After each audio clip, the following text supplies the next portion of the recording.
So hello everyone, welcome back to our YouTube channel vision classes. So आज हम एक नए टॉपिक को डिस्कस करने जा रहे हैं जो कि केमिस्ट्री का टॉपिक है, जिसका नाम है सॉल्यूशन। आज हम इसके पार्ट वन को डिस्कस करेंगे। आइए शुरू करते हैं। जैसा कि आप इस स्लाइड में देख पा रहे हैं, ये स्लाइड है इंट्रोडक्शन के बारे में। चलिए सॉल्यूशन के बारे में कुछ हम जानते हैं। और solution is a homogeneous mixture of two और more component. It is defined by using the term solute and solvent. Solvent, the component that is present in largest quantity is called solvent. It is determines the physical state of solution. अब जैसा कि हम जानते हैं, कोई भी solution, जैसा कि आप ये देख पा रहे हैं, ये एक तरह का सॉल्यूशन दिया हुआ है। ओके। तो अब ये कई एक चीज़ों से मिलके बना है, जैसे कि यहाँ पे दिखाया जा रहा है कि ये सॉल्यूट कई एक पार्टिकल्स हैं जिसको हमने किसी चीज़ में घोला है। घोलने के बाद ये जो मिक्सचर बना है, इसको हमने सॉल्यूशन बोला है। तो यही ये डेफिनेशन बता रही है कि the component that is present in large quantity is called solvent. अब इसमें ये जो कंपोनेंट है जो ज़्यादा मात्रा में है, उसको इस सॉल्वेंट बोला जाता है। और जिस चीज़ को इसमें डाला गया है, जिसमें घोला गया है, वो होता है सॉल्यूट। फॉर एग्जाम्पल, सपोज ये वाटर है और आप इसमें शुगर को ऐड कर रहे हैं। शुगर के जो मॉलिक्यूल्स हो गए वो क्या हो गए, सॉल्यूट हो गए। और वाटर आपका सॉल्वेंट हो गया। तो जब आप इसको इसमें डिसॉल्व कर देंगे और स्टिर कर देंगे, तो वो क्या हो जाएगा, एक सॉल्यूशन बन जाएगा। चलिए आगे बढ़ते हैं। नेक्स्ट स्लाइड में हम आइए अब हम कुछ टाइप्स ऑफ सॉल्यूशन के बारे में जान लेते हैं। जैसा कि स्लाइड कह रही है हमारी, according to the face of solvent, a binary solution can be classified into two following types. अब देखिए, जहाँ जैसे कि यहाँ पे बता रहा है कि बाइनरी सॉल्यूशन की बात हुई है। बाइनरी सॉल्यूशन क्या होता है, पहले हम ये जान लेते हैं। बाइनरी सॉल्यूशन उसको बोलते हैं जिसमें दो कंपोनेंट्स इन्वॉल्व हो। जैसे कि सॉल्यूशन जो बन रहा है, उसमें अगर आप देखें तो सॉल्यूट और सॉल्वेंट दोनों इन्वॉल्व है। दोनों के इन्वॉल्वमेंट से जो मिक्सचर बना है, हमने उसको सॉल्यूशन बोला है। आइए कुछ अलग अलग टाइप के जो सॉल्यूशंस है उसको हम डिस्कस कर लेते हैं। जैसे कि टाइप ऑफ सॉल्यूशन में यहाँ गैसियस सॉल्यूशन, लिक्विड सॉल्यूशन और सॉलिड सॉल्यूशन के बारे में बताया गया है। आइए वन बाय वन करके हम इसे डिस्कस करते हैं। जैसे कि गैसियस सॉल्यूशन में आप देख सकते हैं, जो सॉल्यूट पार्टिकल है और सॉल्वेंट है, वो दोनों ही गैसियस फेज में दी हुई है। सपोज हमने ऑक्सीजन का मॉलिक्यूल लिया और दूसरे ऑक्सीजन के मॉलिक्यूल में ही उसे डिसॉल्व कर दिया, तो जो हमारा मिक्सचर बनेगा वो क्या बन जाएगा, O2 का। सिमिलरली हमने एक नाइट्रोजन एटम लिया और उसको दूसरे एटम से कंबाइन करा दिया, तो हमारा मिक्सचर बन गया। वो क्या हो गया, हमारा एक मिक्सचर ग्रेड हो गया। ऐसे ही लिक्विड को जब हम गैस में डिसॉल्व कर देंगे, सॉल्वेंट में डाल के डिसॉल्व कर देंगे, फॉर एग्जांपल क्लोरोफॉर्म को हमने मिक्स कर दिया नाइट्रोजन गैस में। फिर सिमिलरली हमने सॉलिड का यूज़ किया और उसे गैस में डिसॉल्व कर दिया, तो हमारा कैम्फर इन नाइट्रोजन गैस, इसका एक एग्जांपल दिया हुआ है। आइए अब लिक्विड सॉल्यूशन की बात कर लेते हैं कि लिक्विड सॉल्यूशन में अब क्या है, चेंजेस है। तो सॉल्यूट और सॉल्वेंट यहाँ भी वही रहेंगे, बट फ़र्क क्या है कि यहाँ अब की बार हम गैस जो ले रहे हैं वो सॉल्यूट ले रहे हैं, और सॉल्वेंट हमारा क्या है, लिक्विड है। जैसे कि आपने देखी होगी जो सॉफ्ट ड्रिंक्स वगैरह आती हैं, और उसमें क्या रहता है कि गैस को सॉल्यूट की तरह इंट्रोड्यूस कराया जाता है लिक्विड के ऊपर, जिससे वो आप खोलते हो पेप्सी वगैरह, तो उसमें से एक एफर्वेसेंस आती है, वो इसी वजह से आती है, क्योंकि उसमें जो सॉल्यूट पार्टिकल है वो गैसियस स्टेट में है। इसमें एग्जाम्पल दिया है oxygen dissolve in water. Okay. अब एक अनदर टाइप है, जैसे कि लिक्विड हो आपका सॉल्यूट में और उसे सॉल्वेंट में ही ऐड किया जा रहा हो, वो स्टेट भी लिक्विड हो। लिक्विड लिक्विड जब ऐड किया जाए, जैसे इथेनॉल को वाटर में, शराब को पानी में जब मिलाया जाता है, तो वो भी एक तरह का मिक्सचर ही बनता है। तो उसका भी एक एग्जाम्पल हम इसमें काउंट कर सकते हैं। आइए दूसरा देखते हैं। जैसे सॉलिड और लिक्विड को बोला गया, अब की बार सॉल्यूट जो है वो सॉलिड स्टेट में है और सॉल्वेंट हमारा लिक्विड स्टेट में है। तो आप देख सकते हैं, जैसे ग्लूकोज को हम पानी में डिसॉल्व कर दें, तो ग्लूकोज के जो पार्टिकल्स होंगे वो पाउडर्ड फॉर्म में होंगे। वो कौन से स्टेट में होंगे, सॉलिड पार्ट में होंगे, क्रिस्टलाइन स्टेट में होंगे। उसको हम किस में डिसॉल्व कर देंगे, लिक्विड में, जो कि है वाटर। तो जब ये मिक्स हो जाएगा तो ये क्या बन जाएगा, एक मिक्सचर बन जाएगा, जिसे हम सॉल्यूशन बोलते हैं। आइए अनदर टाइप को डिस्कस करते हैं, जो कि है सॉलिड सॉल्यूशन। सॉलिड सॉल्यूशन में हम बात कर सकते हैं कि सॉल्यूट होगा हमारा गैस और सॉल्वेंट होगा यहाँ पे हमारा सॉलिड। गैस को अब की बार सॉलिड के ऊपर इम्पार्ट करके इंट्रोड्यूस कराया जा रहा है। जैसे कि आपने देखा होगा solution of hydrogen and lead, ये ज़्यादातर आपका इलेक्ट्रोलिसिस जो आपका टॉपिक है उसमें इलेक्ट्रोलिसिस में यूज़ होता है ये प्रोसेस। आइए दूसरे टाइप को डिस्कस करते हैं। यहाँ पे सॉल्यूट जो है आपका, वो है लिक्विड और आपका सॉल्वेंट है सॉलिड। आपकी लिक्विड को सॉलिड के ऊपर इम्पार्ट कराया गया है, जैसे कि अमलगम आपने सुना होगा, मरकरी और सोडियम का अमलगम। आइए दूसरे टाइप को डिस्कस करते हैं। अब की बार ये दोनों सॉल्यूट और सॉल्वेंट, ये दोनों ही सॉलिड हैं, और ये क्या बना रहे हैं मिलके, अलॉय। जैसे कि आजकल आपने ऑटोमोबाइल्स में देखा होगा जो स्पेयर पार्ट्स वगैरह आ रहे हैं, बाइक्स की रिंग, वो जो टायर के अंदर रिंग लगी होती हैं और अनदर टाइप के स्पेयर पार्ट्स होते हैं, वो सब ऑटोमोबाइल सेक्टर के इसी का एक एग्जाम्पल है एलॉय का, जो कि सॉलिड सॉल्यूट को सॉल्वेंट जो है वो सॉलिड ही है, दोनों को मिक्स करके बनाया गया है। बाइनरी सॉल्यूशन आपको मैंने बताया, ऐसा सॉल्यूशन जिसमें दो कंपोनेंट्स इन्वॉल्व हों जो मिलके एक सॉल्यूशन को फॉर्म कर रहे हो, ऐसे सॉल्यूशन को हम बाइनरी सॉल्यूशन कहते हैं। चलिए नेक्स्ट स्लाइड की तरफ बढ़ते हैं और कुछ और इंटरेस्टिंग चीज़ों को जानते हैं।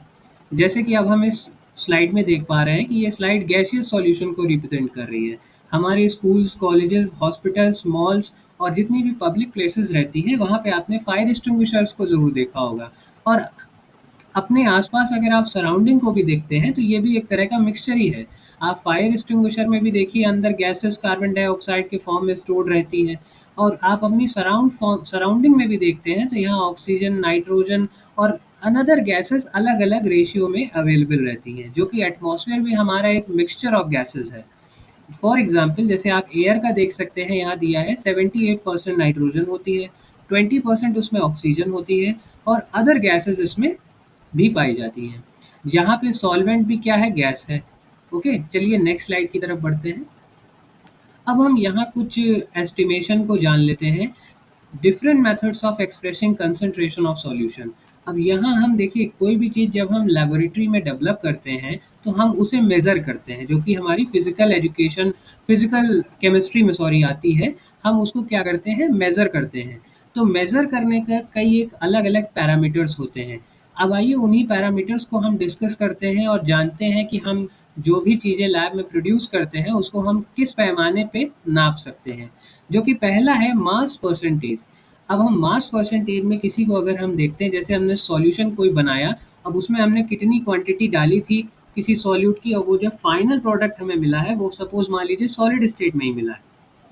तो अब हमें अगर उसमें पता लगाना है कि उसमें मास परसेंटेज ऑफ कंपोनेंट्स जो हमने यूज़ किए थे उसको बनाने में, वो कितने यूज़ हुए थे, तो हम उसको इस फॉर्मूले के थ्रू निकालते हैं, जो कि फॉर्मूला क्या है, mass percentage of component equal to mass of the component in the solution divided by total mass of solution into 100। अब ये मास ऑफ कंपोनेंट क्या है, जैसे कि हम कई एक कंपोनेंट्स का यूज़ करके हमने किसी चीज़ को बनाया है। सपोज मान लीजिए उसमें ए बी सी डी कई एक चीज़ें उसमें इंट्रोड्यूस कराई गई हैं।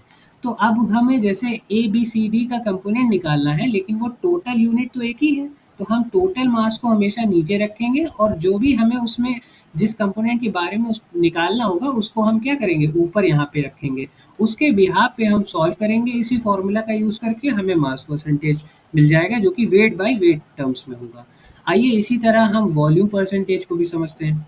अब वॉल्यूम परसेंटेज क्या है, जैसे हमने लैब में सपोज कोई केमिकल बनाया, जिसमें था क्या, हमने कई एक तरह का प्रोसेस यूज़ किया जो कि हम डिस्कस नहीं करने जा रहे हैं। फाइनल जो हमारा रिजल्टेंट हमें मिला वो एक लिक्विड फॉर्म में मिला, बट उसमें बहुत सारे हमने केमिकल्स ऐड किए थे अलग अलग तरह के। तो हमने देखा क्या कि अगर हमें कहा जाए कि उस जो कंपोनेंट्स हमने उसको बनाने में यूज़ किए उसका परसेंटेज क्या था, तो हम लगाएंगे वॉल्यूम परसेंटेज का ये वाला मेथड। इसमें हम क्या करेंगे, उसी जो कंपोनेंट्स का हमने वॉल्यूम यूज़ किया था, सपोज 10 ml इथेनॉल मिलाया था, 50 ml मिथेनॉल मिलाया था, उसमें से जिस भी कंपोनेंट का पूछा जा रहा होगा, जैसे इथेनॉल का पूछा जा रहा है तो हम यहाँ इथेनॉल का वह वॉल्यूम लिखेंगे जो हमने उसमें डाला है, और टोटल वॉल्यूम ऑफ सॉल्यूशन जो हमारा फाइनल सॉल्यूशन बन के आया है, वो सपोज मान लीजिए 50 ml बन के आया है, तो हम उसको यहाँ रखेंगे और उसको मल्टीप्लाई कर देंगे 100 से। तो ये एक बेस्ट मेथड है जिसके द्वारा हम अपने लैब में बनाई गई चीज़ों का एक एस्टिमेशन कर सकते हैं, उसका एक फिजिकल मेजरमेंट कर सकते हैं। आइए नेक्स्ट स्लाइड में बढ़ते हैं। तो अब इस स्लाइड में आप देख सकते हैं और भी अलग अलग फार्मूलाज को डिस्कस किया गया है, और ये फार्मूलाज बहुत ही इंपॉर्टेंट हैं आपके कॉम्पिटिटिव पॉइंट ऑफ व्यू से। तो मेरी आपसे यही उम्मीद है कि आप इसे स्क्रीनशॉट लेके रख लेंगे, ताकि आपके लिए ये बेनिफिशियल रहेगा रिवीजन टाइम के लिए। चलिए आप इसका स्क्रीनशॉट ले लीजिए। चलिए ठीक है, शुरू करते हैं। अब यहाँ पे आप देखिए, कह रहा है मास बाय वॉल्यूम परसेंटेज। अब हमने जो वेट डाल के बनाया, सपोज मान लीजिए कई एक इंग्रेडिएंट्स पड़े, NaCl पड़ गया, मैग्नीशियम क्लोराइड पड़ गया, और कुछ प्रोसेस करके हमने कोई XYZ केमिकल बना दिया जिसको हमने X से डिनोट कर लिया। अब उसमें पड़ा तो कई एक कंपोनेंट्स हैं, अब उसमें हमसे पूछ रहा है मास बाय वॉल्यूम परसेंटेज आप कैसे निकालेंगे। तो मास बाय वॉल्यूम परसेंटेज का जो फॉर्मूला है वो है mass of a component divided bye 100 ml of solution.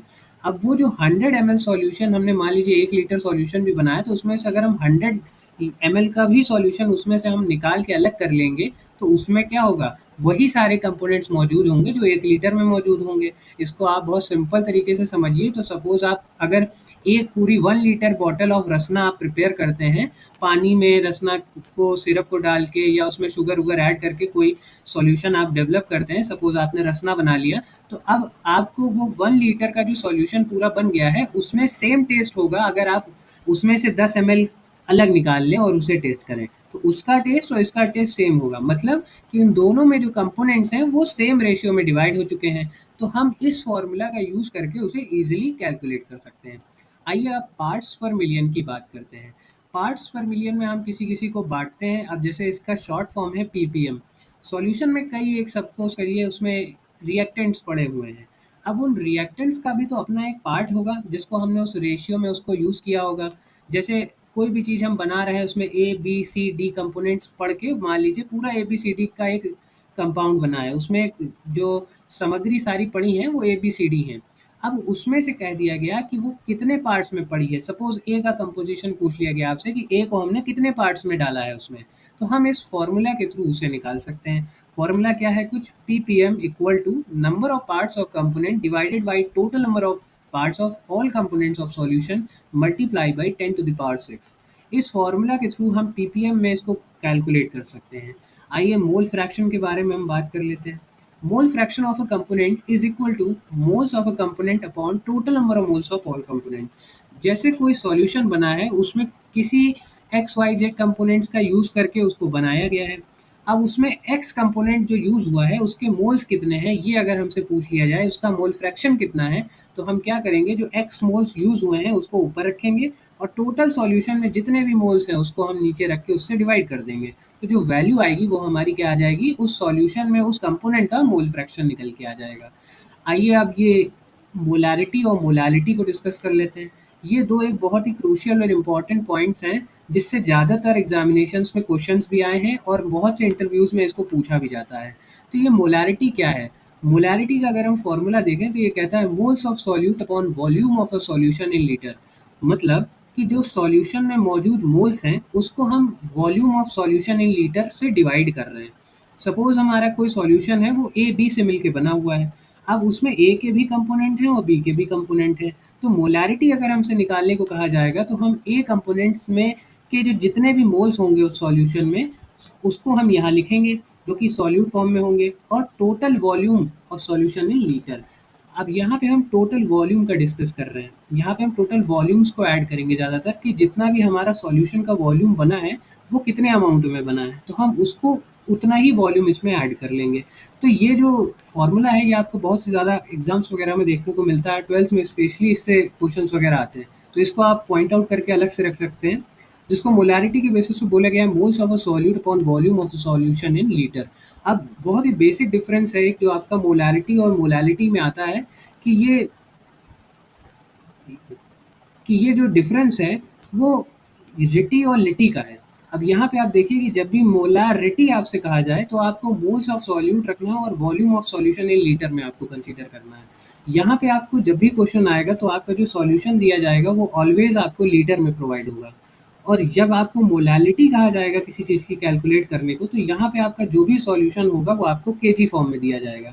भाई लैब्स वगैरह में अगर हम एक्सपेरिमेंट परफॉर्म करते हैं तो हमारे पास दोनों तरह के सॉल्यूशंस हमें मिलते हैं। आइदर वो लिक्विड स्टेट में भी होता है, आइदर वो हमें पाउडर्ड फॉर्म में भी मिलता है जो कि क्रिस्टलाइन स्टेट में होता है। तो हम इसकी सहायता से उसे ईजिली कैलकुलेट कर सकते हैं। मोलारिटी और मोलालिटी को हम इससे ईजिली कंपेयर कर सकते हैं और ये एक बहुत इंपॉर्टेंट पॉइंट है। आइए आगे डिस्कस करते हैं। सो अब एक क्वेश्चन को हम डिस्कस कर लेते हैं। यहाँ पे ये क्लास 12th में पूछा भी गया है और सीबीएसई में 2012 में एक क्वेश्चन आया है कि define the term mole fraction. अब इस मोल फ्रैक्शन टर्म्स को भी डिफाइन करने को बोला गया है। तो आई होप अब आप इस टॉपिक को इजीली समझ चुके हैं, तो आप इस क्वेश्चन को खुद भी समझ पा रहे होंगे। चलिए फिर भी मैं एक्सप्लेन कर देता हूँ। The mole fractions of a component is a mixture in a mixture is defined as the ratio of the number of moles of component to the total number of moles of all component in the mixture. Mathematically, it is represented as mole fraction of a component equal two moles of component upon total number of moles of all component. ये वही जो मैंने अपनी previous slides में आपको बताया कि जैसा कि आप देख पा रहे हैं कि मोल फ्रैक्शन ऑफ कंपोनेंट अगर निकालने को कहा जाता है तो हम पहले उस पर्टिकुलर मोल्स को लिखते हैं जिसको हमें निकालना है।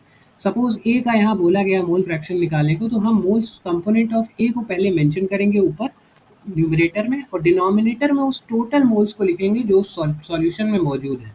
ओके, जैसे ए बी सी डी मिल के कोई सॉल्यूशन बना है तो उसमें ए के भी कंपोनेंट्स हैं, बी के भी कंपोनेंट हैं, सी के भी हैं और डी के भी हैं। टोटल अगर कंपोनेंट देखें तो ए बी सी डी हैं। और अगर हमसे पूछ लिया जाए कि mole fraction of component of A बताइए, तो हम क्या करेंगे, mole fraction of component of A को न्यूमरेटर में लिखेंगे, डिनोमिनेटर में हम ऑल द कंपोनेंट जितने भी हमारे इन्वॉल्व हैं इसमें, जैसे ए बी सी डी, इन सब को हम डिनोमिनेटर में रखेंगे और इसको सिंप्लीफाई करके मोल फ्रैक्शन निकाल लेंगे।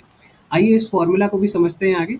जैसे कि कह रहा है, let us assume there are two components in a mixture, the number of moles of component 1 is n1 and the component 2 is n2, then the mole fraction of each species is given as। अब यहाँ पे each species, जैसा कि मैं आपको A B C D का example लेके समझा रहा था, यहाँ पे इन्होंने x1 और x2 को डिनोट करके बताया है। तो यहाँ पे x1 मोल्स ऑफ कंपोनेंट के अकॉर्डिंग इन्होंने n1 upon n1 plus n2 कहा है। जैसे कि मैंने आपको ए कंपोनेंट बोला था और नीचे बोला था टोटल नंबर ऑफ मोल्स जो सॉल्यूशन में मौजूद हो, ये वही इन्होंने इस तरह से मेंशन करके आपको समझाया गया है। चलिए आगे बढ़ते हैं। जैसे कि आप x2 को देख रहे हैं, x2 भी एक दूसरा कंपोनेंट है। जैसे कि यहाँ पे आपको a बोला गया था, यहाँ पे हमने b कंपोनेंट का बोल दिया निकालने को, तो आप यहाँ b के कंपोनेंट लिखोगे और total number of component n1 plus n2, जैसे a1 प्लस b2 लिख के इसका पूरा सॉल्यूशन आप निकाल लोगे, तो वो आपका एक मोल फ्रैक्शन ऑफ कंपोनेंट आ जाएगा। ओके, चलिए आइए अब इसको समझते हैं। जैसे कि x1 और x2 1 कैसे लिखा हुआ है। सॉरी, तो जैसा कि आप लोग जानते हैं कि जब भी कोई भी यूनिट होती है वो 1 होती है, उसको हम 100% काउंट करते हैं। तो ये दोनों मिलके आखिर बना तो एक ही कंपोनेंट को रहे हैं, इसलिए x1 और x2 का जो सम होगा वो ऑलवेज 1 होगा। चलिए नेक्स्ट स्लाइड की तरफ हम मूव करते हैं। आइए अब इस क्वेश्चन को डिस्कस कर लेते हैं। क्वेश्चन में क्या कह रहा है, the density of water of a lake is 1.25 grams per ml and 1 kg of water contains 92 grams of sodium ions. What is the molality of sodium ion in the water of the lake? Atomic mass of sodium is 23 microns. CBSE में ये question पूछा गया है आपका 2012 में। आइए इसको molarity के बेसिस पे ही सॉल्व करना होगा, क्योंकि देखिए यहाँ पे क्वेश्चन में पूछा भी क्या है, हमें निकालने को कहा गया है मोलारिटी। आखिरी में क्या लगा है, रिटी। तो अब हम फॉर्मूला कौन सा यूज़ करेंगे, रिटी वाला। तो मोलारिटी में क्या होता था, मोल्स ऑफ सॉल्यूट हम ऊपर रखते थे और यहाँ पे जो हमारा सॉल्यूशन दिया होता था वो किस फॉर्म में होता था, लीटर में दिया होता था। यही से हमें ध्यान रखना है कि हमें मोलारिटी का फॉर्मूला लगाना है या मोलालिटी का, क्योंकि आप सॉल्यूशन तो कर ले जाओगे पूरा, लेकिन आखिरी में अगर आपने यूनिट गलत लिख दी तो आपका आंसर गलत हो जाएगा। तो इस चीज़ का विशेष ध्यान रखिएगा इस टाइप के क्वेश्चन को सॉल्व करने के लिए। तो जब भी आपको मोलारिटी दी जाएगी तो आपको सॉल्यूशन भी लीटर में ही दिया जाएगा, और जब मोलालिटी को पूछा जाएगा तो यहाँ पे सॉल्यूशन आपको केजी में दिया जाएगा। वहीं से आपको पकड़ना है कि कौन सा फॉर्मूला इसमें यूज़ होगा। आखिरी में देखिए फिर मोल्स ऑफ सॉल्यूट का फॉर्मूला है मास ऑफ सॉल्यूट और in a solution in W upon molar mass of solute M. अब जो हमें गिवन वैल्यूज हैं वो हम यहाँ लिख चुके हैं। डब्ल्यू कितना दिया हुआ है, 92 ग्राम्स, और molecular weight of sodium 23 grams पर मोल, डेंसिटी 1.25 ग्राम्स पर एमएल। पहले हम देखें कि अगर हमारा जो केजी में दिया है मास, उसको हम पहले ग्राम्स में कन्वर्ट कर लें। इस टाइप के क्वेश्चन में जब भी आप करने जाइएगा तो ये ध्यान रखिएगा कि हमारा वेट किस फॉर्म में दिया है। अब ये वेट देखिए यहाँ ग्राम में दिया है, तो अब जितनी भी यूनिट्स हैं जो आपकी वेट की हैं उसको आप केजी से सबसे पहले ग्राम में कन्वर्ट कर लीजिएगा, ताकि आपको कैलकुलेशन थोड़ा ईजी हो जाएगा। फिर सिंपल आपको डेंसिटी का फॉर्मूला लगाया गया है, density is equals to mass upon volume. Mass हमें दिया हुआ है जो कि हमने अभी कैलकुलेट करा है कन्वर्ट करके केजी से ग्राम में 1000, और उसको हम डेंसिटी से डिवाइड कर देंगे जो कि है 1.25 ग्राम्स पर एमएल। अब हमारा जो ये आंसर आया है वो अप्रॉक्स 800 के आसपास आ गया। अब ये तो आया है वॉल्यूम हमारा, कोई भी जो सॉल्यूशन इसमें बनाया गया है उसका जो वॉल्यूम आया है ये वो है। अब हम इस फॉर्मूला में वापस जाएंगे जो कि है मोलारिटी का। मोलारिटी में क्या पूछा है, moles of solute upon volume of solution in litre. अब हम यहाँ पे वापस जो मोल्स दिए हुए थे, यहाँ पे क्या दिया हुआ है, वेट हमारा 92, हमने यहाँ पे क्या रख दिया 92 ग्राम्स। उसके बाद नीचे क्या पूछा गया है आपको कि आपको वॉल्यूम रखना है, वॉल्यूम हमने 800 रख दिया। फिर 23 हमें मोलर वेट लिख दिया गया है, वो हमने यहाँ रख दिया। फिर हमने 1000 ml पर लीटर से इसे मल्टीप्लाई करके इसको सिंप्लीफाई करके हमारा 5m मोलरिटी आंसर आ गया। ओके, तो आई होप ये क्वेश्चन आपको समझ में आया होगा। चलिए नेक्स्ट स्लाइड की तरफ मूव करते हैं। अब ये क्वेश्चन मैंने आप लोगों के लिए होमवर्क में दिया है, इसका आंसर आप मुझे कमेंट सेक्शन में दीजिएगा। ये भी एक क्वेश्चन है, इसका भी आंसर आपको कमेंट सेक्शन में देना है। चलिए आगे बढ़ते हैं। अब हम थोड़ा सॉल्युबिलिटी को डिस्कस कर लेते हैं। अब हमने ये जान लिया कि सॉल्यूशन होता क्या है, सॉल्यूशन किन दो कंपोनेंट से मिलके बनता है। अब हम थोड़ा सॉल्युबिलिटी को डिस्कस कर लेते हैं ताकि हमारी अंडरस्टैंडिंग एक अलग लेवल पे पहुंच जाए।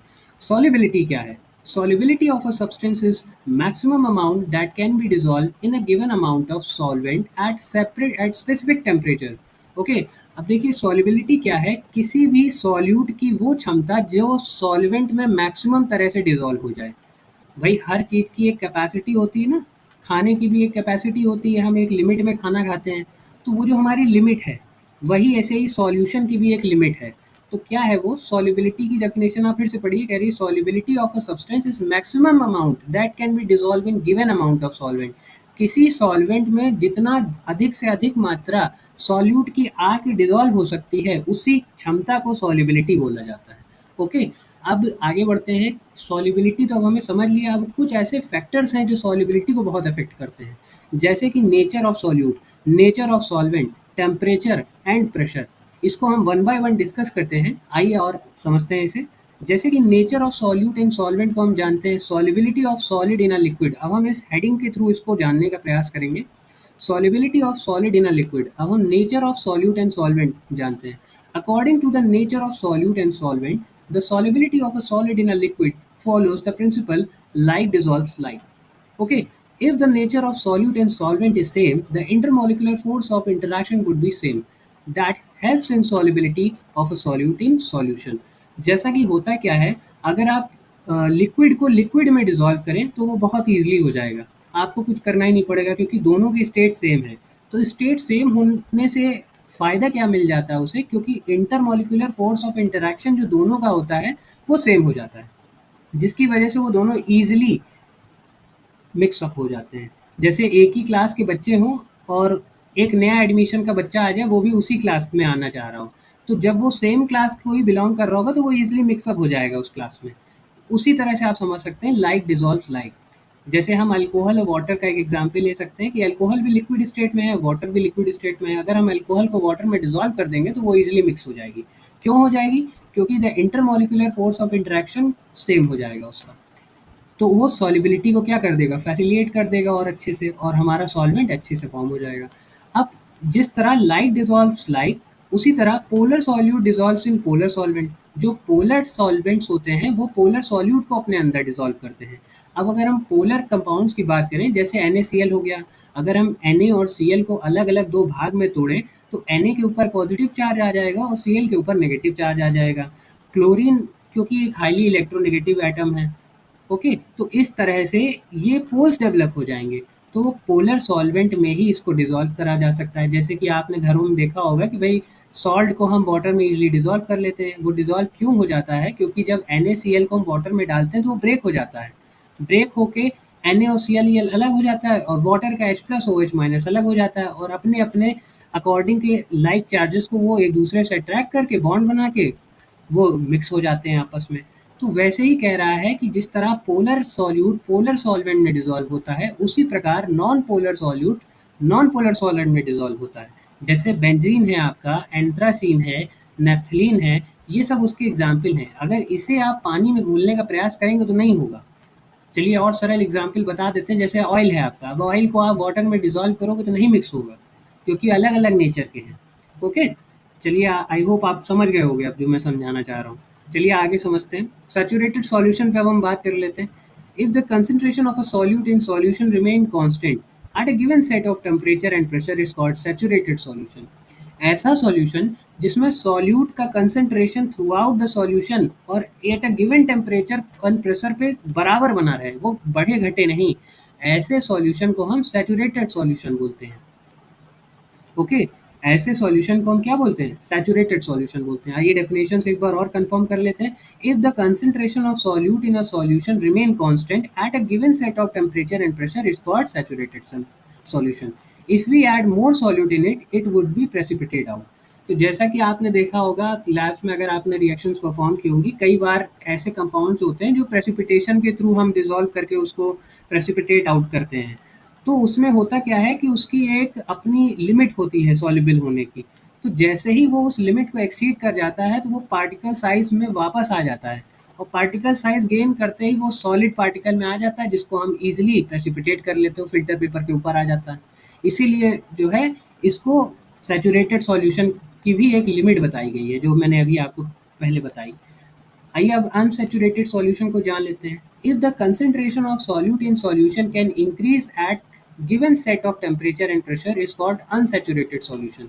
ऐसे सॉल्यूशन जिनका कंसंट्रेशन जब सॉल्यूट हो, ऐसे सॉल्यूशन जिनका सॉल्यूट का कंसंट्रेशन सॉल्यूशन में थोड़े टाइम के बाद गिवन सेट ऑफ टेम्परेचर और प्रेशर में बढ़ने या घटने लग जाए, तो उसे बोलते हैं अनसैचुरेटेड सॉल्यूशन।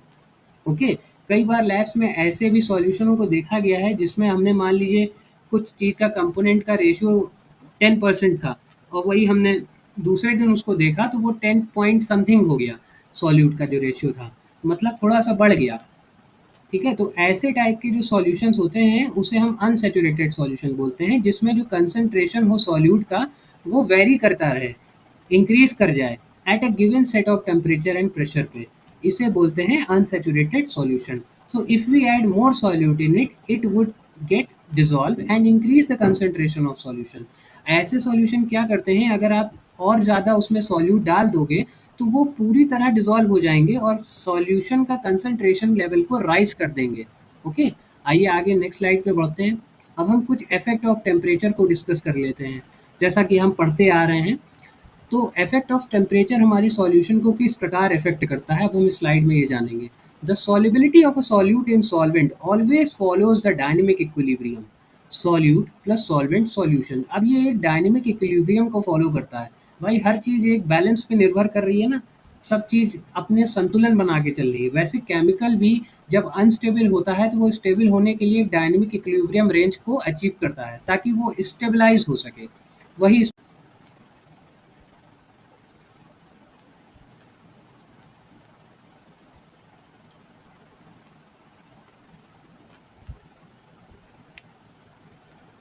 आगे बढ़ते हैं। जैसा कि कह रहा है कि if the solution is form by giving heat, mean dissolution is endothermic. By increasing the temperature the reaction will proceed in forward direction and solubility of solute increases. अब कई बार रिएक्शन करते समय ये देखा गया है कि रिएक्शन में जब सॉल्यूट पार्टिकल को डाला जाता है और शेक किया जाता है तो वो मिक्स नहीं होता है। आपने भी लैब में ये ऐसा एक्सपीरियंस किया होगा कई बार कि आप सॉल्यूट पार्टिकल को जब अपने सॉल्वेंट में डाल के टेस्ट ट्यूब में शेक करते हैं तो वो मिक्स नहीं होता है। तो जब आप उसे थोड़ा-सा उसे बर्नर से हीट प्रोवाइड करते हैं, तो वो उसकी सॉल्युबिलिटी दिखने लग जाती है और वो कंप्लीटली थोड़ी देर में डिसॉल्व हो जाता है शेक करने पे। तो ऐसा क्यों होता है? क्योंकि जब हम हीट प्रोवाइड करते हैं तो उसमें काइनेटिक एनर्जी प्रोड्यूस होती है। काइनेटिक एनर्जी के कारण एटम्स जो उस समय कंबाइन स्टेट में होते हैं वो फ्री होते हैं। फ्री होके वो ईज़िली सॉल्वेंट मॉलिक्यूल से कंबाइन होके जुड़ जाते हैं। कई बार ऐसा देखा गया है कि एनर्जी रिलीज़ भी होती है। जैसा कि इस पॉइंट में कहा जा रहा है, if the solution is formed by giving heat means dissolution is endothermic. अब एंडोथर्मिक रिएक्शन हुई ना ये, क्योंकि हमने अपने तरफ से बर्नर के थ्रू एनर्जी सप्लाई करी। भाई हम टेस्ट ट्यूब में सॉल्यूट हमने डाला और वो मिक्स नहीं हो रहा था, इसके लिए हमने उसको बर्नर पे थोड़ी देर हीट किया। हीट करने से हुआ क्या कि उसमें थोड़ी-सी एनर्जी आई। एनर्जी आने से उसके अंदर के चेंजेस के कारण वो रिएक्शन प्रोसीड हो गई और फॉरवर्ड डायरेक्शन में चली गई और सॉल्युबिलिटी दिख गई हमें।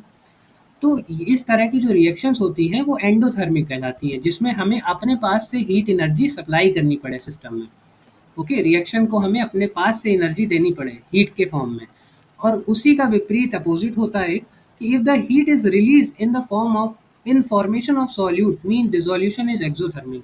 अगर कई बार ऐसा भी देखा गया कि रिएक्शन में हमने जैसे ही सॉल्वेंट में अपना सॉल्यूट डाला, उल्टा रिएक्शन टेस्ट ट्यूब गर्म होने लग गई। ये हमारा जो भी बीकर में हम रिएक्शन कर रहे हैं वो बीकर थोड़ा हीट अप होने लग गया और उसमें से एफर्वेसेंस और थोड़ा सा धुआं जैसा निकलने लगा। तो वो क्यों निकलता है? क्योंकि रिएक्शन होती है एक्सोथर्मिक। एक्सोथर्मिक में एनर्जी सिस्टम से निकलती है। रिएक्शन से आपको एनर्जी एंडोथर्मिक में देनी पड़ रही थी हीट करके, एक्सोथर्मिक में रिएक्शन खुद एनर्जी प्रोड्यूस करती है।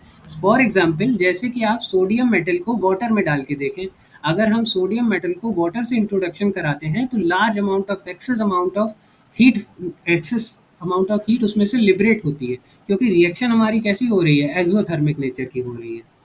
क्यों? By increasing the temperature the reaction will proceed in backward direction and solubility of solute decreases. कभी इसको ट्राई मत कीजिएगा, क्योंकि ये ब्लास्ट कर सकता है। और इसमें क्या बता रहा है कि जब हम टेम्परेचर को इंक्रीज करते हैं तो रिएक्शन इस एक्सोथर्मिक रिएक्शन में बैकवर्ड डायरेक्शन में जाती है, इसी वजह से ये रिएक्शन प्रोसीड नहीं होती है। ओके, और ब्लास्ट होने का खतरा बन जाता है। अब इफेक्ट ऑफ प्रेशर को हम पढ़ लेते हैं। Pressure has a no significant effect on solubility of solid in liquid. Pressure का कुछ खास इफेक्ट नहीं देखा गया है सॉलिबिलिटी पे। चलिए आगे बढ़ते हैं। आज की स्लाइड में दोस्तों इतना ही। आप अच्छा लगा आप हमारे पूरे वीडियो में हमारे साथ बने रहे, और आगे भी ऐसे ही बने रहिए, कीप सपोर्ट करते रहिए हम लोग को, ताकि हम लोग आपके लिए ऐसे ही इंफॉर्मेटिव सेशंस को लाते रहें जो आपकी कॉम्पिटिटिव जर्नी को एक अलग लेवल पे ले जाएं। दोस्तों बने रहिए हमारे साथ ऐसे ही, और नेक्स्ट पार्ट हम जल्दी ही इस टॉपिक का लेके आएंगे। Thanks for watching again. Please like and subscribe to our channel Vision Classes.